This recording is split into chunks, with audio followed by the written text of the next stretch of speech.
بسم الله الرحمن الرحيم. اهلا بيكم في قناه مطبخنا المصري.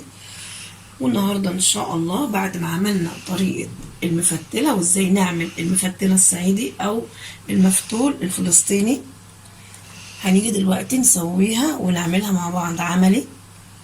انا قلت لكم في الاول بعد ما بتنشف اهي المفتله اللي عملناها نشفت. بعد ما بتنشف بنجيب المنخل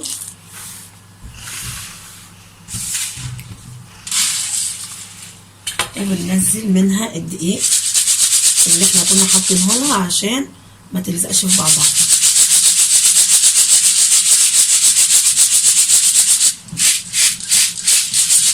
اهي وادي الدقيق. ودلوقتي انا بعملها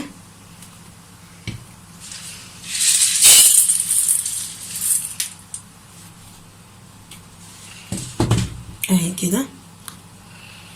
ده طبق، هعمل كمان حبة كمان.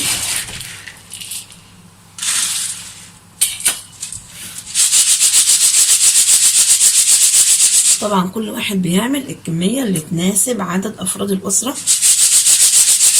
انا الكمية دي كده كويسة. طبق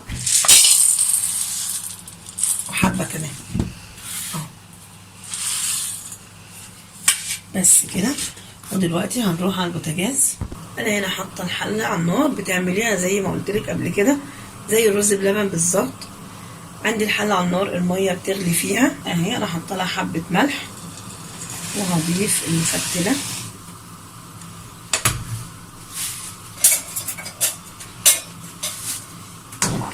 وبقلبها كده عشان ما تمسكش في بعض اهي.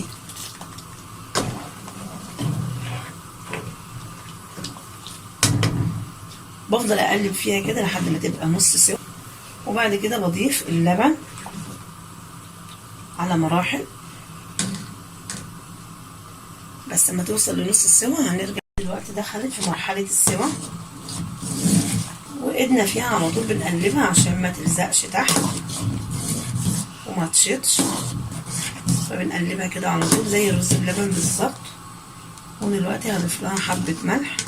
انا كنت حاطه حبه في الحله عشان ما تسودش بس وهي بتغلي.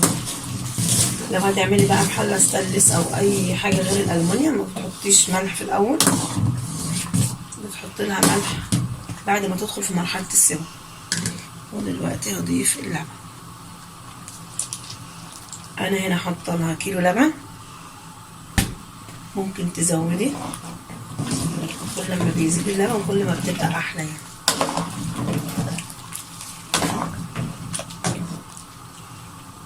غلوتين كده وهضيف بقيه اللبن. ودلوقتي وانا مستمره في التقليب كده هضيف بقيه اللبن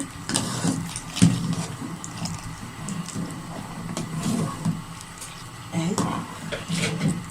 اكلة ابائنا واجدادنا دي جميله وصحيه ومفيده جدا. اهي يا جماعه كده خلاص قربت، خلاص قربت انزلها. بستمر في التقليب كده يعني 5 دقايق كده وانزلها واوريها لكم في التقديم. اكله صحيه وجميله ومفيده والولاد بيحبوها. اكلات ابائنا واجدادنا دي الصحيه الجميله. هنزلها واوريها لكم في التقديم ان شاء الله. وده الشكل النهائي للمفتله الصعيدي او المفتول الفلسطيني. جربوها ان شاء الله هتعجبكم وهتعجب ولادكم ان شاء الله، لانها جميله جدا ومفيده وصحيه طبعا. واذا عجبكم الفيديو ما تنسوش تشتركوا في القناه وتضغطوا لايك وتفعلوا الجرس. وشكرا.